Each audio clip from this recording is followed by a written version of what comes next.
special report and discussion on a political trap deployed by Trump and many other agitators, as well as how to avoid it.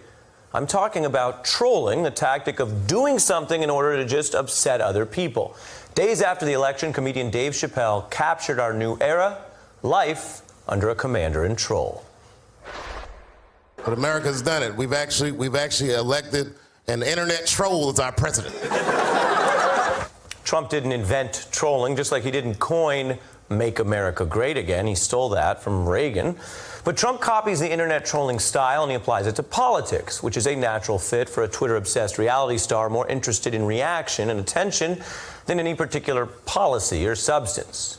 Now, this has consequences for our politics because, one, Trump's better at trolling than many of his opponents, and he uses it against them. Two, trolling works by tricking people and exploiting their overreaction. It works less when people properly identify the trolls in their midst.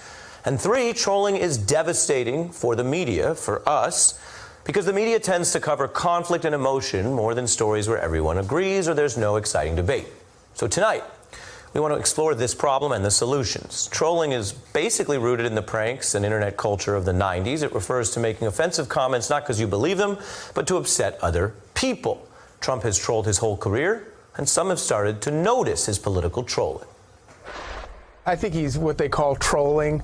I think he's kind of messing with them, sort of jangling a stick in their cage to get them freaked out. His goal was to troll the press, meaning to inflame the National Press Corps. Trump is the world's biggest troll. Everybody falls for it every day, hook, line, and sinker. Some trolling can be low stakes, like random pranks, internet headlines, or links that go to the wrong content. Think of Rickrolls. There's trolling where people take pleasure in acting out without expecting a response, like trolling celebrities, even if they probably won't see the comments, something Jimmy Kimmel has had his fun with. Another type of trolling is confrontational, tricking or baiting someone for an almost guaranteed reaction, like MTV's Punk'd, where Ashton Kutcher showed us all how lovable he is. Or before the internet, there were prank calls or the kind of relentless workplace trolling that Jim practiced in the office. Damn it!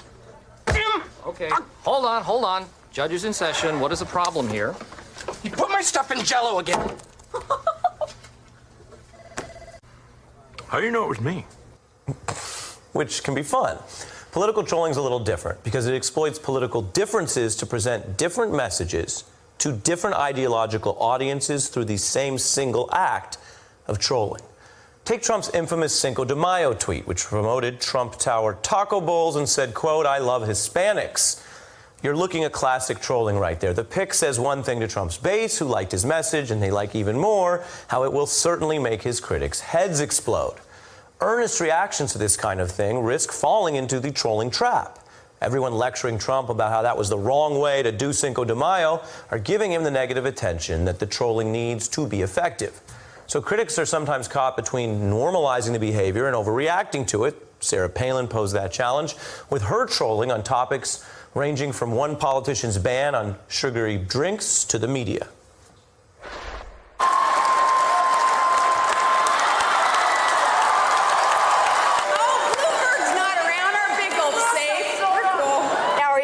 I got to ask those supporters of all that, how's that hopey-changey stuff working out for you? Join me in telling the mainstream media then that we wear your scorn with pride.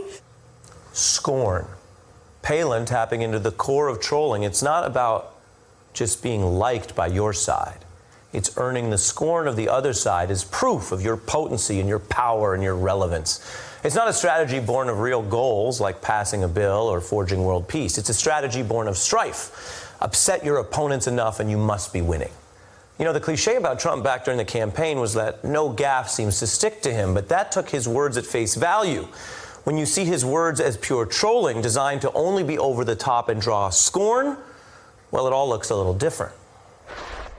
You've called women you don't like fat pigs, dogs, slobs, and disgusting animals.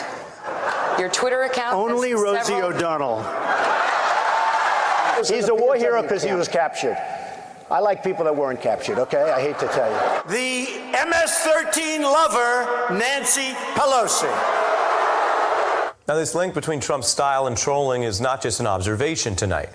Trump's campaign was boosted by trolls. His supporters, organized on forums like Reddit and 4chan, they talked about Trump as the ultimate human troll who would enrage the nation. Trump's campaign chief, Steve Bannon, said he tried to recruit young men upset about Gamergate and other online battles to harness their energy for Trump. He argued Trump's style worked perfectly for that, and I'm quoting, he said that Trump was like the famous honey badger meme, Trump don't care. Now, there are tactics for dealing with trolls. The old saying online, of course, is don't feed the trolls, because that's literally the only thing they want. Some of that applies to Trump. So that's part of the answer. Just because Trump's president doesn't mean every slur or tweet has to be discussed and debated or fed. But it's not only a binary choice between feed or ignore. There's also context here, because the very culture and language of our politics is changing. It was all the way back in 1962 that Daniel Borstein wrote a book about pseudo-events in America, arguing that corporations and politicians were improving their propaganda by confusing the public on the difference between actual developments and the manufactured content posing as a development. You know, that once described an emerging tactic. Now it feels like our entire pseudo-reality. I'm joined by Salon's Amanda Marcotte, author of the book Troll Nation, and former Clinton campaign aide Jess McIntosh.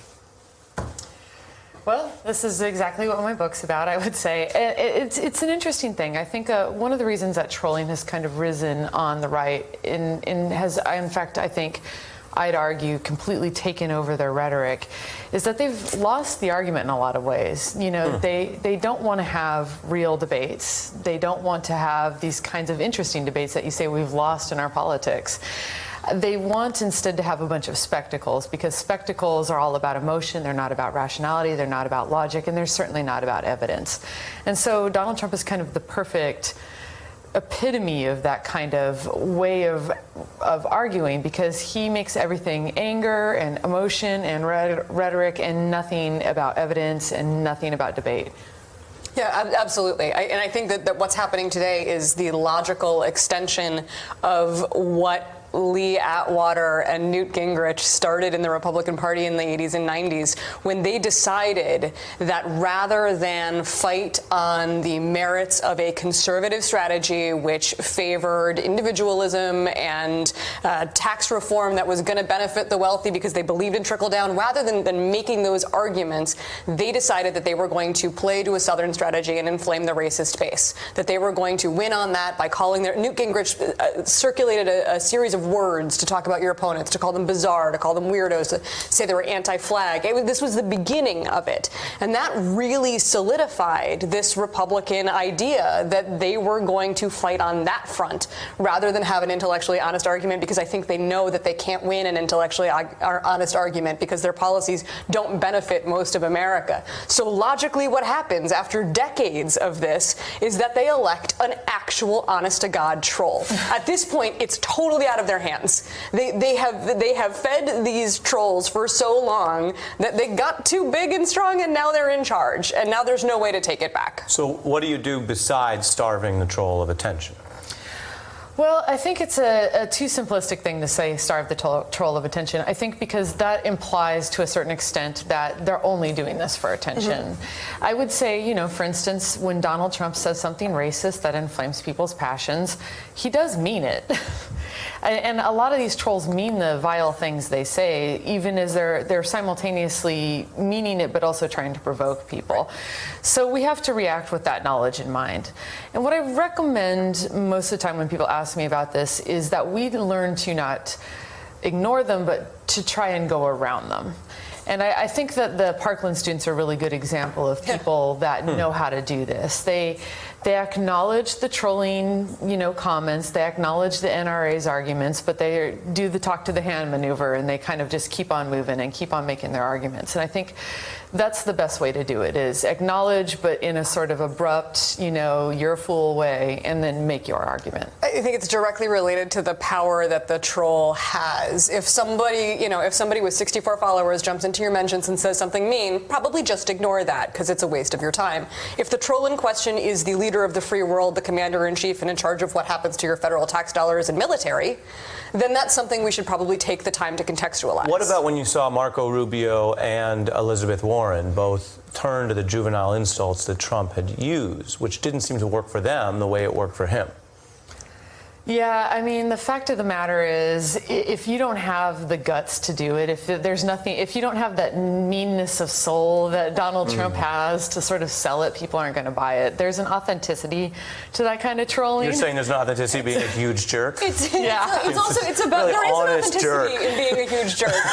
You also have to play to the base that's going to care about your jerkiness. Like Elizabeth Warren's fans aren't waiting for her to come up with that one great because she talked slam. about his small hands. Right. Like she doesn't care about that. No, and neither do the people who love her. They actually love her for the issues that she champions, for the intellectually honest argument that she's trying to make. And what about the culture? And this is actually our headline under the segment right now, is everyone mean now?